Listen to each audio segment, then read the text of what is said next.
একজন বৃদ্ধ যে কিনা ৩০ বছর আগে পরিবারের কথা ভেবে তার সব স্বপ্ন বিসর্জন দিয়েছিল, কিন্তু আজ এতদিন পরে পরিবারের সকল দায়িত্ব পালন করে জীবনের শেষ পর্যায়ে এসে সে ভাবে যে মৃত্যুর পর সবাই কেন তার কথা মনে রাখবে। যেই স্বপ্ন সে ৩০ বছর আগে ত্যাগ করেছে তা সে এখন পূরণ করতে চায়। এই শেষ বয়সে তার স্বপ্ন পূরণ করতে সে কি কি বাধা অতিক্রম করে তার স্বপ্ন জয় করে তা দেখবেন আজকের এই মুভিতে। So hey guys, welcome back to another video. আজকে আমি এক্সপ্লেন করতে যাচ্ছি এবছর মুক্তি পাওয়া কমেডি ড্রামা মুভি যার নাম বিজয় 69। এই মুভিটি রিলিজ হওয়ার পরেই আমি দেখেছি অ্যান্ড এই মুভিটি আমার ভালো লেগেছে। তাই আমি ভাবলাম যে কেন না এই মুভিটি আপনাদের সাথে শেয়ার করি। যেই ভাবা সেই কাজ, মুভিটি দেখার পরের দিনই আমি স্ক্রিপ্ট লিখে ফেলি। বাট পড়াশোনা নিয়ে একটু চাপে আছি, তাই এতদিন চ্যানেলে কোনো ভিডিও দিইনি। আপনাদের মধ্যে অনেকেই হয়তো মুভিটি দেখেছেন, আর না দেখে থাকলে দেখে নিন আজকের মুভির এক্সপ্লেনেশন। তো এক্সপ্লেনেশন ভালো লাগলে ভিডিওতে একটা লাইক করে দিন, আর এরকম মুভি বা ওয়েব সিরিজের এক্সপ্লেনেশন দেখার জন্য চ্যানেলটি সাবস্ক্রাইব করে পাশে থাকা বেল আইকন অলে সেট করে দিন। তো আর বেশি বকবক না করে এক্সপ্লেনেশন শুরু করি। তো মুভির শুরুতে আমরা 69 বছর বয়সী বিজয় ম্যাথিউকে দেখি, যে রাস্তা দিয়ে একা একা হাঁটতে হাঁটতে সমুদ্রের ধারে আসে, আর রাস্তার পাশে ওয়ালের ওপর দাঁড়িয়ে কিছুটা পানিতে ঝাঁপ দেওয়ার মতো করতে থাকে। দেখে মনে হয় সে নিজেকে আজ শেষ করে দেবে। এমন সময় মিস্টার বক্সি, যে কিনা বিজয়ের কেয়ারটেকার, সে ট্যাক্সি দিয়ে যাওয়ার সময় বিজয়কে এরকম অবস্থায় দেখে ভাবে যে বিজয় হয়তো পানিতে ঝাঁপ দিয়ে নিজের জীবন শেষ করে দিচ্ছে। এখানে সিন কাট হয়, আর পরের দিন সকালে আমরা দেখি বিজয় মারা গেছে। বিজয়ের আত্মীয় স্বজন, বন্ধু বান্ধব সবাই যে বিজয়ের আত্মার জন্য প্রে করছে। তো ইনি হলেন বিজয়ের মেয়ে, পাশে তার স্বামী ও সন্তান। বিজয়ের স্ত্রী অনেক আগেই ক্যান্সারে আক্রান্ত হয়ে মারা গেছেন। এখানে বিজয়ের আরো বন্ধুরা ছিল, যারা কিনা এই বয়সেও বিজয়ের সাথে আড্ডা দিত, সময় কাটাতো। এখানে সবার মনে বিজয়ের জন্য খারাপ লাগে, আর সবাই ভাবে যে বিজয় কেন এমন কাজ করলো। এখানে দুজন বাচ্চা বলাবলি করছিল যে বিজয় আঙ্কেলের বডি এখনো পাওয়া যায়নি, তার মানে বিজয়ের বডি না খুঁজে পেয়ে তারা ভেবেই নিয়েছে যে বিজয় মারা গেছে। বক্সি আন্টি তাকে সমুদ্রের তীরে রাস্তার পাশের ওয়ালের ওপর দেখেছিলেন ছাপ দেওয়ার সময়। তারপর থেকে এই বিজয় আঙ্কেল কে খুঁজে পাওয়া যাচ্ছে না। আমার মনে হয় হয়তো বিজয় আঙ্কেলের বডি সমুদ্রে ভেসে গেছে, না হলে হয়তো সে ভূত হয়ে গেছে। এরপর বিজয়ের বেস্ট ফ্রেন্ড ডক্টর বাথেইনা অর্থাৎ বালিকে মঞ্চে বক্তৃতা দেওয়ার জন্য ডাকা হয়। বক্তৃতার মাধ্যমে বালি বিজয় তার জীবনে যা যা কিছু করেছে তা বলার চেষ্টা করে। বালি কি বক্তৃতা দেবে তা আগে একটা কাগজে লিখে রেখেছিল, এবং অনেক জায়গায় লেখা কাটা ছেঁড়া ছিল। অর্থাৎ বালি আগেই অনেক কাটাকষা করে বারবার লেখা মোছামুছি করে একটা স্পিচ লিখে এনেছে। প্রথমে বালি বিজয় এবং তার বন্ধুত্বের কথা বলে, যে ৩০ বছর আগে কেমন করে বিজয় তার স্ত্রীর চিকিৎসার জন্য তার ক্যান্সার সেন্টারে নিয়ে এসেছিল, এবং সে এখন আর এই পৃথিবীতে নেই। তারপর থেকে এই বিজয় এবং বালি ৩০ বছর ধরে ভালো বন্ধু। বালি বলে সে আমার সবচেয়ে ভালো বন্ধু ছিল। এরপর বালি বিজয়ের অর্জনগুলো না বলতে শুরু করে যে বিজয় আমার সাথে রামি খেলতো, সে সব সময় আমার সাথে রামি খেলাতে হারতো। এখন রামি এটা কোন ধরনের খেলা বা কি ধরনের খেলা তা আমি জানি না, তবে যদি আপনারা কেউ জেনে থাকেন তাহলে কমেন্টে অবশ্যই বলে যাবেন। বালি আরও বলে যে বিজয় একটা খারাপ চ্যাম্পিয়ন ছিল, সে ভালো নাচতো, আর আমাদের বয়স্কদের গ্রুপে সে এখনো সবচেয়ে বেশি গালিগালাজ করত। কিন্তু বিজয় ছিল খুব সৎ মনের মানুষ। আমাদের কেয়ারটেকার বক্সিজিও তার খুব ভালোভাবে যত্ন নিত। কখনো কখনো বিজয়ের মেয়ে, জামাই এবং নাতি বিজয়কে দেখতে আসতো। বক্তৃতার শেষে বালি বলে বিজয়ের আত্মা শান্তিতে এবং সুখী থাকুক, আমাদের বন্ধু যেখানে থাকুক ভালো থাকুক। বালির এরকম ভাষণ শুনে সবাই বোরিং ফিল করছিল। ঠিক এমন সময় বিজয় গির্জার ভিতরে চলে আসে, আর তাকে দেখে সবাই ভয় পেয়ে যায়।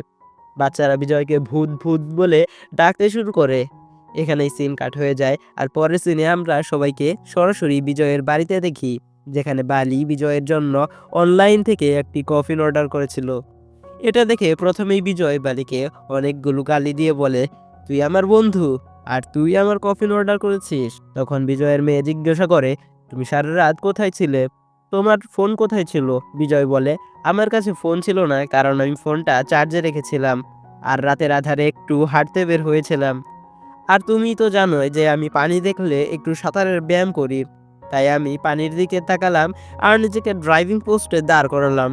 হয়তো বকশিজি সেটাই দেখেছে এবং মনে করেছে যে আমি পানিতে ঝাঁপিয়ে পড়েছি। সেখান থেকে চলে আসার পর আমি নিতিনের বাড়ির পাশ দিয়ে যাচ্ছিলাম। তখন নিতিন আমাকে মদ খাওয়ার কথা বলল। তারপর আমরা দুজন মিলে সারা রাত মদ খেয়েছি আর আমি সেখানেই ঘুমিয়ে পড়েছি। পরদিন সকালে জানতে পারলাম যে আমি মারা গেছি। তাই আমি দ্রুত গির্জায় যাই আর দেখি তোমরা এইসব করছো। তারপর বিজয়ের মেয়ে রেগে গিয়ে বলল, বাবা, প্রথমত তুমি ফোন না নিয়ে বের হয়েছিলে আর তোমার বয়স এখন 69 বছর। আর কেন এত রাতে তুমি হাঁটতে বের হয়েছিলে? তুমি আমাকে ফোনও তো করতে পারতে। আর দ্বিতীয়ত, তোমার কি এখন মদ খাওয়ার বয়স আছে? আমি অনেকবার তোমাকে নিষেধ করেছি, তারপরেও কেন তুমি মদ খেতে গেলে? তারপর বিজয় বলে, ঠিক আছে ঠিক আছে, আজ থেকে আমি আর মদ খাবো না। এই তোমার দিব্যি। তার মেয়ে জানতো এই যে তার বাবা এই প্রতিশ্রুতি রাখতে পারবে না, কারণ এর আগেও অনেকবার সে প্রতিজ্ঞা করেছে। তাই রাগ করে সেখান থেকে চলে যায়। এরপর বিজয় তার বন্ধুকে খুব ভালোভাবে ধুয়ে দেয়। ধোয়ার পর বিজয় বালির স্পিচের সেই কাগজগুলো দেখতে পায়। সেখানে বিজয় সম্পর্কে কি কি লেখা ছিল তা তো আমরা আগেই শুনেছি। লেখা ছিল যে বিজয় একজন সাঁতারু ছিল, যেখানে সে একটি ব্রোঞ্জ মেডেল পেয়েছিল এবং বিজয় আরও মেডেল জয় করার জন্য সাঁতার চালিয়ে যেতে চেয়েছিল, কিন্তু সেটা আর হয়নি। এখন কেন হয়নি সেটা আমরা মুভির শেষের দিকে জানতে পারবো। আসলে বিজয় একদিন বালিকে বলেছিল, যদি আমি সত্যি মারা যাই তাহলে আমার অন্ত্যেষ্টিতে ভালো কিছু লিখিস, যা আমি আমার জীবনে অর্জন করেছি। তখন বালি বলে, তুমি সাঁতার প্রতিযোগিতায় 30 বছর আগে ব্রোঞ্জ মেডেল জিতেছিলে। এর বাইরে তুমি আর কিছুই তো অর্জন করনি। আমি আর কি লিখবো তোমার জীবনের অর্জন সম্পর্কে, তুমি নিজেই বলো। বিজয় তখন বলে, আমি এখন রেগে আছি, আমি চিন্তা করব এবং তোমাকে পরে জানাবো। এরপর বিজয় নিজে একটি কাগজ নেয় এবং তাতে একটি কলাম লিখে, যেখানে তার জীবনের অর্জনগুলো লিখে। প্রথম কলামে সে যে সাঁতার প্রতিযোগিতায় তৃতীয় স্থান পেয়ে ব্রোঞ্জ মেডেল পেয়েছিল তা লেখে। এরপর সে দ্বিতীয় কলামে কিছুই লিখতে পারছিল না। তখন সে বুঝতে পারে যে গত 30 বছরে সে কিছুই করেনি যা তার ভালো লেগেছে। সে জীবনে কোনো কিছুই অর্জন করেনি, মানুষ তাকে কেন মনে রাখবে? তারপর বিজয় ভাবতে শুরু করে যে কি কাজ করলে মানুষ তাকে মনে রাখবে। সে সোজা চলে যায় তার কম্পিউটার ডেস্কে এবং ইন্টারনেটে সার্চ করে এমন 10টি কাজ যা একজন বৃদ্ধ মানুষ করতে পারে এবং যা রেকর্ড হিসেবে সেট হয়েছিল। সে অনেক কিছু দেখে এবং সেগুলো তার বন্ধুদের সবাইকে জানায়। একে একে সবাই হেসে ওঠে, কারণ সেই রেকর্ডগুলো ছিল খুবই উদ্ভট টাইপের। যেমন কেউ বৃদ্ধ বয়সে নভোচারী হয়ে গেল, কেউ বা আবার বৃদ্ধ বয়সে পিৎজা আবিষ্কার করেছিল, কেউ 70, 80 বা 75 বছর বয়সে বাবা হয়েছে। এরকম আর কি, যা বিজয়ের দ্বারা সম্ভব ছিল না। তখন সবাই তার এইসব কথা শুনে হাসতে থাকে। তবে বিজয় তার বন্ধুদের তোয়াক্কা না করে এখনো এমন একটি রেকর্ড খুঁজছিল যা সে করতে পারবে। একদিন সকালে যখন বিজয় ও তার বন্ধুরা সকালে হাঁটাচলা করছিল, তখন তার এক বন্ধু, যে কিনা একসময় বিজয়ের পারিবারিক ডাক্তার ছিল, সে বলে, তুমি খুব দেরি করে ফেলেছো বিজয়। এই বয়সে তুমি আর কি অর্জন করবে? এখন তোমার উচিত তোমার নাতি নাতনিদের সঙ্গে সময় কাটানো এবং বাকি জীবন উপভোগ করা। যদি তোমার কিছু অর্জন করার ইচ্ছে থাকে তাহলে সেটা 30-40 বছর আগে করতে হতো। আমার নাতিকে দেখো, সে তাদের মধ্যে সবচেয়ে ছোট হবে যে কিনা ট্রায়াথলনে অংশ নেবে, যেখানে সাইক্লিং, দৌড়ানো এবং সাঁতার সবকিছুই থাকবে। এবং জানো, সে ভালো স্পন্সরশিপও পাচ্ছে। এটা শুনে বিজয়ের মনে মনে একটা ধারণা আসে যে সে হয়তো সবচেয়ে ছোট হতে পারবে না, কিন্তু সে অবশ্যই প্রতিযোগিতায় অংশগ্রহণকারীদের মধ্যে সবচেয়ে, কারণ ট্রায়াথলনে আজ অব্দি অংশগ্রহণকারী সবচেয়ে বয়স্ক লোকের বয়স 77 বছর। সেখানে আরো বলা হয় আদিত্যকে কিভাবে দৌড়াতে হবে, কিভাবে সাঁতার কাটতে হবে, কিভাবে সাইক্লিং করতে হবে, এবং সবচেয়ে ছোট অংশগ্রহণকারী হওয়ায় তাকে একটি কোম্পানি 30 লাখ টাকা স্পন্সর করে। বিজয় ঠিক করে সেই ট্রায়াথলনে সবথেকে বয়স্ক প্রার্থী হিসেবে অংশগ্রহণ করবে। এই কথা বিজয় তার বন্ধুদের জানায় এবং তার বেস্ট ফ্রেন্ড বালিকেও জানায়। বিজয়ের এমন কথা শুনে বালি হাসতে শুরু করে এবং বলে, তুমি কি পাগল হয়ে গেছো? তুমি কি শুধু দেখবে নাকি নিজে এটা করবে? যদি তুমি ট্রায়াথলনে অংশগ্রহণ করো তাহলে তুমি নিশ্চিত মারা যাবে। বন্ধুর কাছে এমন কথা শুনে বিজয় বালিকে খুব গালিগালাজ করে এবং সরাসরি সেখান থেকে চলে যায় সেই সংস্থায় যারা ট্রায়াথলন আয়োজন করে। যখন সে সেখানে গিয়ে আবেদন করে, সবাই তাকে প্রত্যাখ্যান করে যে এটা আপনার বয়সের জন্য নয়, এখন আপনি বয়স্ক হয়ে গেছেন আর আপনি এখন এটা করতে চান। বিজয়ও তার ধৈর্য হারিয়ে ফেলে, তবে তাকে একটি সুযোগ দেওয়া দরকার ছিল, তাই তাকে ভালোভাবে মেনে নিতে হয়। তারা আরও বলে, আমরা আপনাকে এই ট্রায়াথলনে অংশগ্রহণ করার জন্য পারমিশন দিতে পারবো না। আপনার যদি কিছু হয়ে যায় আর এই বয়সে আপনি দৌড়াতেও পারবেন না। তখন বিজয় তাদের বলে যে আমি একসময় একজন সাঁতারু ছিলাম, আমি সাঁতার কেটেছি, আমি সাঁতার প্রতিযোগিতায় ব্রোঞ্জ মেডেলও পেয়েছি। তখন একজন বলে, আপনি আজ ব্রোঞ্জ মেডেল পাননি, আপনি সেটা 30 বছর আগে পেয়েছিলেন। আপনার এই প্রতিযোগিতায় 30 বছর আগে অংশগ্রহণ করা উচিত ছিল। বিজয় তখন চুপ হয়ে যায় এবং হতাশ হয়ে সেখান থেকে ফিরে আসে। এরপর বিজয় তার নাতিকে সাঁতার শেখাতে থাকে। আর আজ তার নাতির স্কুলে একটি সাঁতার প্রতিযোগিতা রয়েছে। বিজয়ের নাতি এক লেন অনুশীলন করেছে, অর্থাৎ প্রতিটি সাঁতার পুলে এক একটি লেন থাকে। সুতরাং তার নাতি সবসময় লেন নম্বর 6 অনুশীলন করত। তাই বিজয় তার নাতিকে লেন নম্বর 6 দাঁড়াতে বলে। কিন্তু 6 নম্বর লেনে ইতিমধ্যেই একটি ছেলে তার বাবার সঙ্গে দাঁড়িয়ে আছে। আর যখন বিজয় তাকে সরতে বলে তখন তাদের মধ্যে তর্ক শুরু হয়। ওই ছেলেটির বাবা বিজয়কে বৃদ্ধ বলে গালাগালি করে রেগে যায়। সে রেগে গিয়ে বলে, আমি জানি যে লেন পরিবর্তন করায় কিছুই হয় না, তোমার নাতি ওই লেন থেকেই সাঁতার কাটতে পারবে, এখান থেকে চলে যাও। তখন বিজয় বলে, না, আমার নাতি এই লেন থেকেই সাঁতার কাটবে। তখন বিজয়ের নাতিকে ওই ছেলেটির বাবা বলে, তুমি এই বয়স্ক লোকটির থেকে প্রশিক্ষণ নিয়ে থাকো, যে কিনা লেন সম্পর্কে কিছুই জানে না। কথা শুনে বিজয় খুব রেগে গিয়ে তার টি শার্ট খুলে বলে, যদি আমি কিছু না জানি তাহলে তুমি আমার সঙ্গে একটি রেস করো এবং দেখো কে জেতে। তখন বিজয় তার টি শার্ট খুলে পানিতে নেমে সাঁতার কাটতে শুরু করে। তখন সব শিশুরা এই কাণ্ড দেখে হাসছিল। এই প্রতিযোগিতার প্রধান অতিথি হিসেবে যিনি ছিলেন সে হলো ট্রায়াথলন অ্যাসোসিয়েশনের হেড এবং তিনি একসময় বিজয়ের বন্ধু ছিলেন। 30 বছর আগে এক সাঁতার প্রতিযোগিতায় তিনি বিজয়কে হারিয়ে প্রথম হয়েছিলেন এবং সেই প্রতিযোগিতায় বিজয় তৃতীয় স্থান অর্জন করে ব্রোঞ্জ মেডেল পেয়েছিল। তো এইসব ঘটনার পর সেই প্রধান অতিথি বিজয়কে বলে, আমি তোমার সঙ্গে 30 বছর পর দেখা করছি, কেন তুমি খেলা ছেড়ে দিলে? তুমি আমার ভালো অপোনেন্ট ছিলে, যদি তুমি চাইতে তো আমাকে হারাতে পারতে, যদি কিছুটা অনুশীলন করতে, কিন্তু কেন তুমি সবকিছু ছেড়ে দিলে? বিজয় বলে, এটা অনেক আগের কথা বন্ধু, পরে এক সময় তোমাকে বলবো। এখন তুমি কি আমার একটা হেল্প করতে পারবে? এখানেই সিন কাট হয় আর পরের সিনে আমরা দেখি যে বিজয় বহু চেষ্টার পর তার বন্ধুর রেফারেন্সের মাধ্যমে এখন ট্রায়াথলনে অংশগ্রহণ করতে পারবে। কিন্তু ট্রায়াথলন অ্যাসোসিয়েশনের একটা শর্ত ছিল যে বিজয়কে তার বর্তমান মেডিকেল রিপোর্ট দিতে হবে। যদি বিজয়ের মেডিকেল রিপোর্ট ভালো থাকে তাহলে সে এই ট্রায়াথলনে অংশগ্রহণ করতে পারবে। এরপর আমরা দেখি বিজয় তার মেডিকেল রিপোর্টের জন্য বিভিন্ন টেস্ট দিচ্ছিল। প্রস্রাবের টেস্ট থেকে শুরু করে মেডিকেল রিপোর্টের জন্য সব ধরনের টেস্ট করা হচ্ছিল। বিজয় এসব টেস্টের জন্য একেবারেই প্রস্তুত ছিল না, কিন্তু খুব মজা নিয়েই সে টেস্টগুলো করায়। টেস্টগুলি করার জন্য বিজয়কে অনেক কষ্ট করতে হয়। এর চেয়ে ভালো কথা হলো বিজয় তার সব মেডিকেল টেস্টে পাশ হয়ে যায়। এর সাথে আমরা দেখি বিজয়ের বয়স্ক বন্ধুরা বিজয়কে শুভেচ্ছা জানাচ্ছে যে সে তার মেডিকেল টেস্টে পাশ করে গেছে। এর পরের দিন একটি বৃদ্ধাশ্রমে বিজয় বলে, যদি আমি টাকা পাই তবে সেই টাকা দিয়ে আগে আমি এই বৃদ্ধাশ্রমের মেরামত করাবো, তোমাদের সবাইকে খাবারের ব্যবস্থা করে দেব। কারণ সেই টাকার অ্যামাউন্ট ছিল অনেক বেশি, প্রায় 30 লাখ টাকা। এখন বিজয়ের নিয়মিত প্র্যাকটিস করতে হবে যাতে সে ওই প্রতিযোগিতায় ভালো করতে পারে। একদিন সকালে বিজয় সাইকেল নিয়ে রওনা হয় প্র্যাকটিস করার জন্য। তবে কিছু দূর যাওয়ার পরই সে ক্লান্ত হয়ে পড়ে। আর অন্য জায়গায় আমরা আদিত্যকেও দেখি যে তার বাবার কাছ থেকে প্রশিক্ষণ নিচ্ছিল। আদিত্য স্পষ্টই বিজয়ের প্রতি ঈর্ষান্বিত ছিল, কারণ ধীরে ধীরে বিজয় মানুষের দৃষ্টি আকর্ষণ করতে শুরু করেছিল, কারণ সে একজন বৃদ্ধ ব্যক্তি যে কিনা এই ট্রায়াথলনে অংশগ্রহণ করছিল। তখন বিজয়ের ফ্রেন্ড বালি বলে, তুমি একা একা অনুশীলন করতে পারবে না, তোমার একজন কোচের প্রয়োজন এবং আমার জানা মতে একজন সেরা কোচ রয়েছে। তখন আমরা দেখি সেই কোচ শিশুদের ট্রেনিং দিচ্ছিল, কিন্তু তিনি বিজয়কে প্রশিক্ষণ দিতে পারবে না বলে সম্পূর্ণ অস্বীকার করে। প্রথমেই কোচ বলে বিজয় খুব বয়স্ক, আর যদি তার কোনো হাড় ভেঙে যায় তাহলে কি হবে, এবং এগুলো সে খুব ফানি ওয়েতে বলছিল। তখন বিজয় বলে, আমাকে এত হালকাভাবে নিও না, আমি সাঁতার জানি এবং আমি আমার উপর আত্মবিশ্বাসী। আর আপনি কি আপনার ট্রেনিং দক্ষতার উপর আত্মবিশ্বাসী না?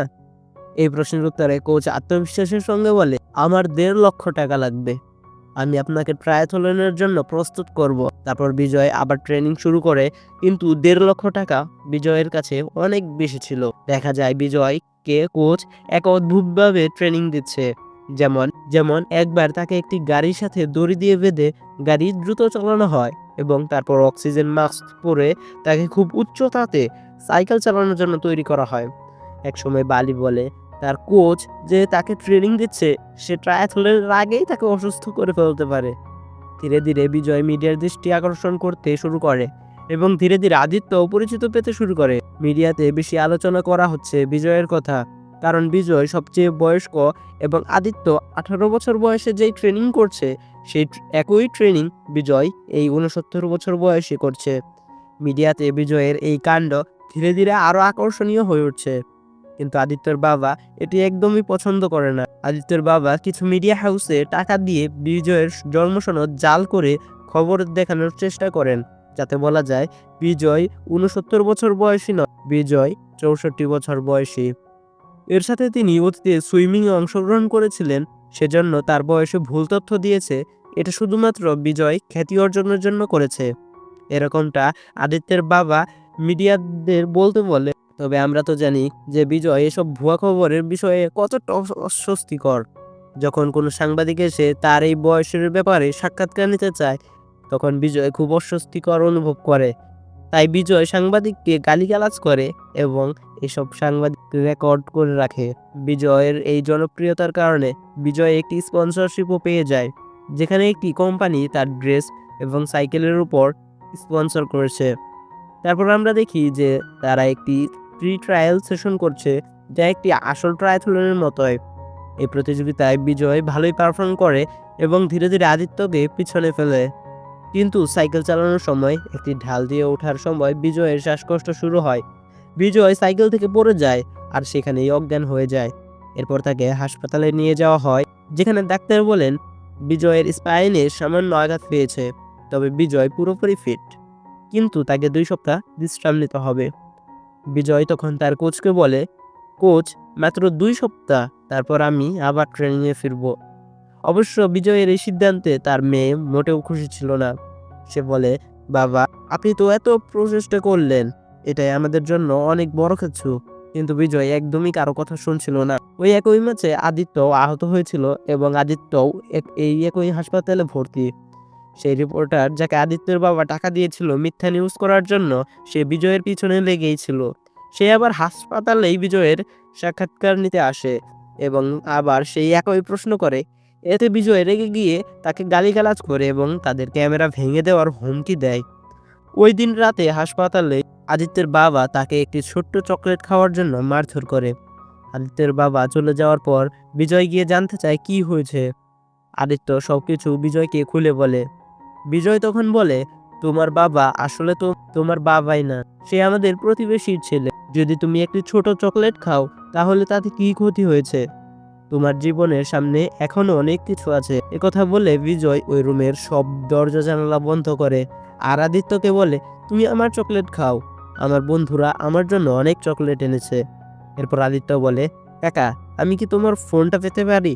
আমাকে একটা কল করতে হবে, বুঝোই তো কাকে কল করব। তখন বিজয় বলে, হ্যাঁ, আমি সব বুঝতে পারি। এই বয়সে অবশ্যই তোমার গার্লফ্রেন্ড তো থাকবেই, এই যে নাও, তুমি আমার ফোন দিয়ে কথা বলতে পারো। কিছুদিন পরেই তার ডিসচার্জ হবে। কিন্তু এমন সময় কেউ বিজয়ের পুরনো মেডিকেল রিপোর্টগুলি অ্যাসোসিয়েশনের কাছে জমা দিয়ে দেয়, যে রিপোর্টে বিজয়ের অসুস্থতার কথা লেখা ছিল। কেউ না কেউ তো এটা করেছে। এর সাথে বিজয় তার স্পন্সরশিপও হারিয়েছে, কারণ হাসপাতালের রিপোর্টের সাথে তার অস্বাভাবিক আচরণ এবং সেই ভিডিও বারবার টিভিতে দেখানো হচ্ছে। বিজয় শুধু তাকে গালিগালাজ করেছে আর সেই রিপোর্টারটি তার পুরো মুখ ব্যান্ডেজ দিয়ে ঢেকে ফেলেছে এবং টমেটো লাল সস লাগিয়ে দিয়েছে। সে বলছে বিজয় তাকে মেরে মাথা ফাটিয়ে ফেলেছে। ধীরে ধীরে বিজয়ের সমস্ত পথ বন্ধ হয়ে যাচ্ছে। বিজয় তার অতীতের কথা ভাবতে থাকে। যখন সে জানতে পারে যে তার স্ত্রীর ক্যান্সার হয়েছিল, সে তার প্রতিযোগিতা ছেড়ে তার স্ত্রীর কাছে চলে আসে। এজন্য অবশ্য বিজয়ের স্ত্রী তাকে প্রচণ্ড বকাঝকা করেছিল। ধীরে ধীরে বিজয় তার স্ত্রী সেবা করতে থাকে এবং বিজয়ের প্রতিযোগিতা ও সাঁতারের স্বপ্নগুলি পিছনে পড়তে থাকে। এরপর তাকে তার মেয়ে নিয়েও চিন্তা করতে হয়। বিজয় তার পরিবারের জন্য তার সমস্ত স্বপ্ন ত্যাগ করে। বিজয় একটি বড় ধরনের ত্যাগ স্বীকার করে, তার স্বপ্নকে বৃহৎভাবে হত্যা করেছিল। সিন আবার প্রেজেন্টে। ডিসচার্জের পর বিজয়ের ট্রেনার বলে, মিডিয়াতে আপনাকে নিয়ে অনেক আলোচনা হচ্ছে, অনেকে আপনাকে নিয়ে বাজে মন্তব্য করছে। এখন যদি আমি আপনাকে ট্রেন করি তাহলে কেউ আমার কাছে তাদের বাচ্চা পাঠাবে না, আর আমার কাছে যে বাচ্চারা রয়েছে তারাও হয় চলে যাবে, তাই আমি আপনাকে ট্রেন করতে পারবো না। এই ঘটনার পর আদিত্য বিজয়কে পুনরায় প্রশিক্ষণ দেয় আর বলে, তুমি আমাকে তখন বুঝতে পেরেছিলে যখন আমার বাবা আমার পাশে ছিল না, তখন তুমি আমার পাশে ছিলে আর তুমি আমাকে তোমার ফোনও দিয়েছিলে। তাই আজ থেকে আমি তোমাকে ট্রেন করব। তুমি শুধু আমার মতো প্র্যাকটিস করো, আমি যে প্র্যাকটিস করি তাতেই তোমার যথেষ্ট হবে। এতে বিজয় একটু হলেও আশা পায় যে সে ট্রায়াথলনে অংশ নিতে পারবে, কিন্তু অ্যাসোসিয়েশন বারবার তার অতীতের মেডিকেল রিপোর্ট নিয়ে প্রশ্ন তোলে। অতীতে বিজয়ের high blood pressure, heart rate এবং হাই সুগারের সমস্যা ছিল এবং আরও অনেক স্বাস্থ্য সমস্যা ছিল। তবে বিজয় তাদের বলে, আমি আমার স্বপ্ন পূরণ করতে 4 মাস ধরে প্রশিক্ষণ নিয়েছি, আর আপনারা তো আমার বর্তমানের মেডিকেল রিপোর্ট দেখেছেন। এখনকার মেডিকেল রিপোর্ট অনুযায়ী তো আমি সম্পূর্ণ ফিট। তখন একজন বিজয়কে বলে, আপনার বয়স দেখুন, আপনি এখন খুব বয়স্ক। একথা শুনে বিজয় খুব রেগে যায়। সে বলে, আমার বয়সে কি সমস্যা? আমার কি এখন আর 10 জন বৃদ্ধের মতো নাতি নাতনিদের খাওয়াতে হবে, সন্তানদের দেখভাল করতে হবে, পার্কে দৌড়াদৌড়ি করতে হবে, সকালবেলা পেপার পড়তে হবে? এভাবে চলবে আমার জীবন? আমার জীবন আমি আমার ইচ্ছা মতো চলবে। যখন আমি সব দিক থেকে সুস্থ, তাহলে আপনাদের সমস্যা কোথায়? কিন্তু অ্যাসোসিয়েশন বিজয়ের সব কথা মেনে নেয় না এবং বিজয়কে ট্রায়াথলনে অংশগ্রহণ করার পারমিশন দেয় না। এরপর ট্রায়াথলনের দিন বিজয় মিসেস বক্সির সাথে দেখা করে আর বলে, আমি ট্রায়াথলন দেখতে যাব। আদিত্য আমার জন্য অনেক কিছু করেছে, সে নিশ্চিত এই প্রতিযোগিতায় জিতবে, আমি শুধু দেখব। আর বিজয় মনে মনে খুব খারাপ অনুভব করছিল, কারণ সে তার স্বপ্ন পূর্ণ করতে পারল না। বিজয় তার স্ত্রীর জন্য এই প্রতিযোগিতায় অংশগ্রহণ করতে চেয়েছিল। যখন তার স্ত্রী অ্যানা ক্যান্সারের সাথে লড়াই করছিল, তখন বলেছিল, তুমি আমার জন্য তোমার সব স্বপ্ন ত্যাগ করলে। তাই বিজয় ভেবেছিল যে সে এই প্রতিযোগিতায় যেই মেডেল জিতবে তা এনার নামে উৎসর্গ করবে। এরপর আমরা দেখি তারা ট্রায়াথলনের লোকেশনে পৌঁছায়। আদিত্য প্রতিযোগিতার জন্য প্রস্তুতি নিচ্ছে। তখন এই প্রতিযোগিতার প্রধান অতিথি হিসেবে মন্ত্রী আসে। মন্ত্রীকে দেখে মিস্টার বক্সি মন্ত্রীর নাম ধরে ডাকতে থাকে এবং গার্ডদেরকে বলে, মন্ত্রীজি আমাকে খুব ভালোভাবে চেনেন, আমি মন্ত্রীজির ওয়াইফের কেয়ারটেকার ছিলাম। তখন মন্ত্রী তাকে চিনতে পারে এবং গার্ডদের আসতে দিতে বলে। বক্সিজি মন্ত্রীকে বিজয়ের ব্যাপারে সবকিছু খুলে বলে আর বলে কিভাবে অ্যাসোসিয়েশন অতীতের সামান্য রিপোর্টের জন্য বিজয়কে এই প্রতিযোগিতায় অংশগ্রহণ করতে দেয়নি। এসব কথা শুনে মন্ত্রী রেগে গিয়ে অ্যাসোসিয়েশনের লোকদের বলেন, আমি বিজয়ের রেজিস্ট্রেশন 1 ঘন্টার মধ্যে এখানে চাই এবং বিজয় আবার এই প্রতিযোগিতায় অংশগ্রহণ করবে। একথা শুনে বিজয়ের চোখে জল চলে আসে এবং বক্সিজির প্রতি বিজয়ের সম্মান আরও বেড়ে যায়। তারপর আমরা দেখি যে প্রতিযোগিতা শুরু হয়। বিজয় ধীরে ধীরে সব বাধা অতিক্রম করে। সে সাঁতার কাটে, তারপর দৌড়ায় এবং তারপর সাইকেল চালায়। যখন সাইকেল চালানোর পালা আসে, সে ভালোভাবেই সাইকেল চালাচ্ছিল, কিন্তু যখন তাকে একটু ঢালু দিয়ে উঠতে হয়, তখন সে আগের মতো বিজয়ের আবার শ্বাসকষ্ট হতে থাকে। মনে হচ্ছিল তার মাথা ঘুরছে। সে ভাবছিল, আমি কি পারবো না পারবো না। তখন বালি এসে বিজয়ের কানে একটা হেডফোন লাগিয়ে দেয়, যেখানে সেই পুরনো গান ছিল যা সে এবং অ্যানা একসাথে শুনতো। এবং পুরোনো দিনের একটি ছবি ছিল যেখানে বিজয় তৃতীয় স্থান নিয়ে দাঁড়িয়ে এবং অ্যানা তাকে চিয়ার করছে।